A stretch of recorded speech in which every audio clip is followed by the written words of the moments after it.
Hey, WCC, we're here with First Lady Michelle Obleton, and we're going to be doing some interviews for the next 2 weeks, but she is the first. We'll be talking about our Black experiences. First Lady, I have a question for you. Do you believe your Black is beautiful? I do. I do.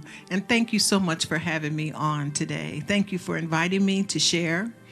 I do think my Black is beautiful, but I haven't always thought that my Black was beautiful. Growing up as a little girl, it seemed to me that Black wasn't as beautiful as it is today. There were no Black images that I could look to and look up to. If I had a baby doll, she was white with blonde hair. And if I watched TV, all the superheroes were white. And even a movie like Tarzan, a white man went to Africa and overcame the jungle. He fought the crocodiles and had a beautiful blonde wife named Jane. And all the Africans were depicted as ignorant and just below the standard. And so I grew up feeling like white was the number one race. But when I became a believer, Shelby, when Jesus came into my heart and I realized that I was made in God's image, that God gave me my Black skin as part of his great creation, and that he had a purpose for my life, and that he wanted me to live according to who he made me to be, that is when I began to realize Black is beautiful. I am beautiful. All Black people are beautiful. And my goal is to encourage anybody who doesn't feel that they are, that they are. That's good. That's good. So, another question pertaining to my Black experience. Amen. What was your experience as a mother raising 2 Black children? Ooh, raising 2 Black children, and they were beautiful. They were the love of my life, my 2 kids.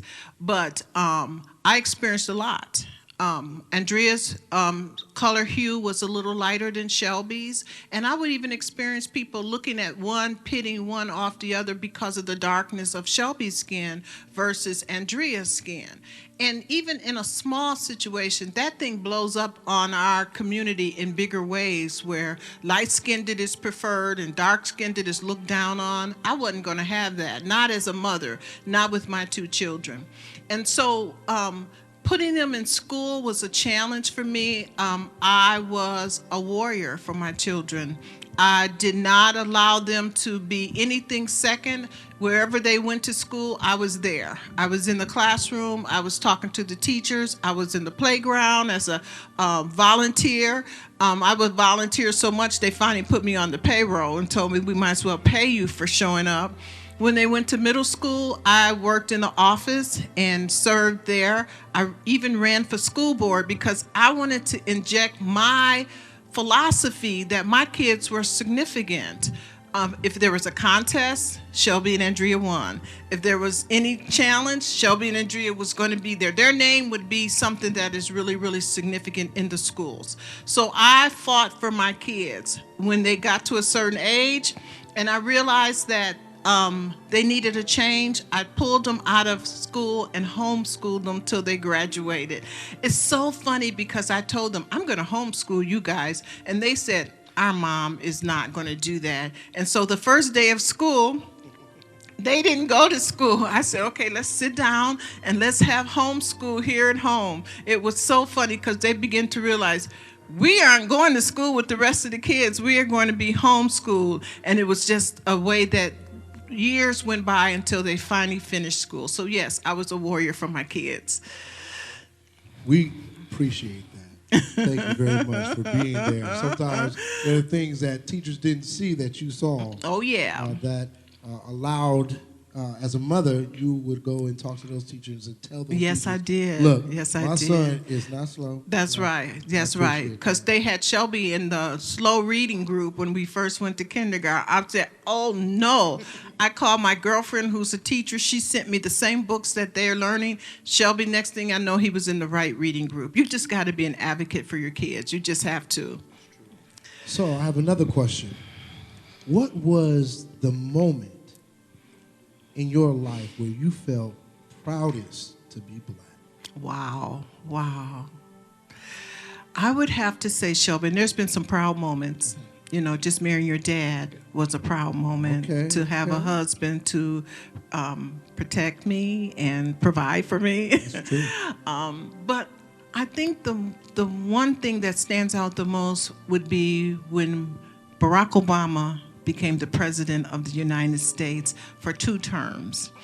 And the beginning of his inauguration, when he spoke and Michelle stepped to the platform, Michelle Obama, and she spoke a powerful message, so much that my heart just skipped a beat to see this black woman who was strong, who was educated, who was full of creativity and zeal and power.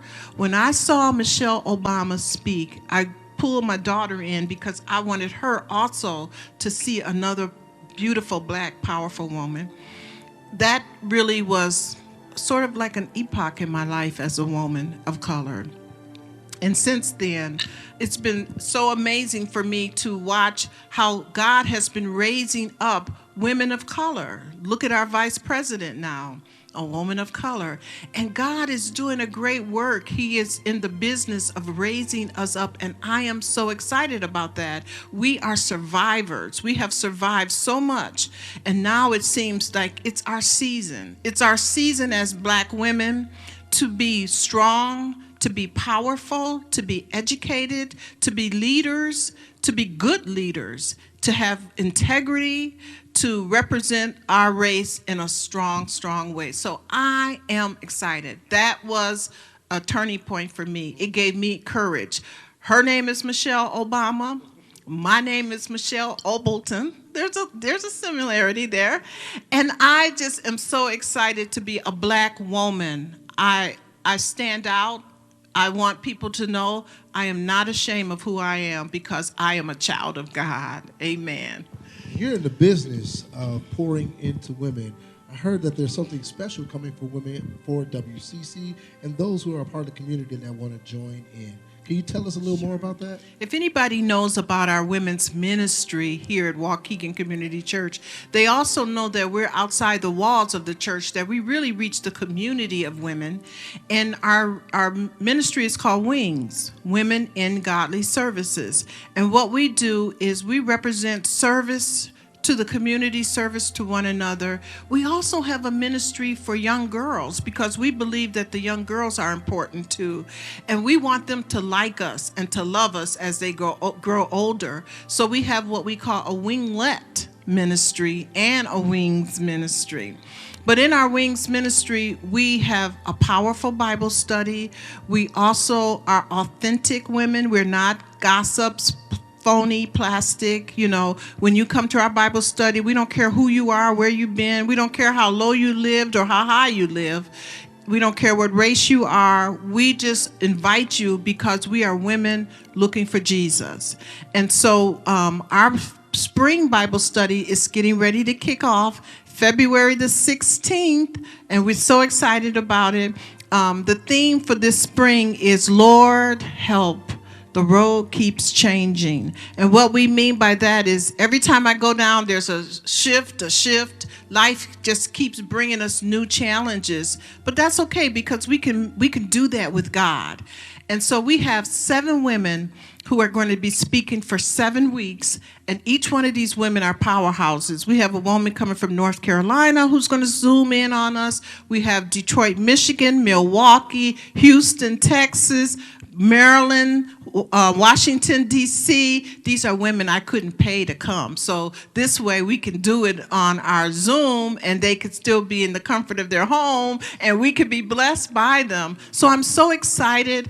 I pray that if you have a free Tuesday evening, February 16th, you can get on with us and be blessed as well. So that's what Wings is all about. Okay. So, everyone, I am so excited. For the next 2 weeks, we're going to be having interviews with some other exciting guests.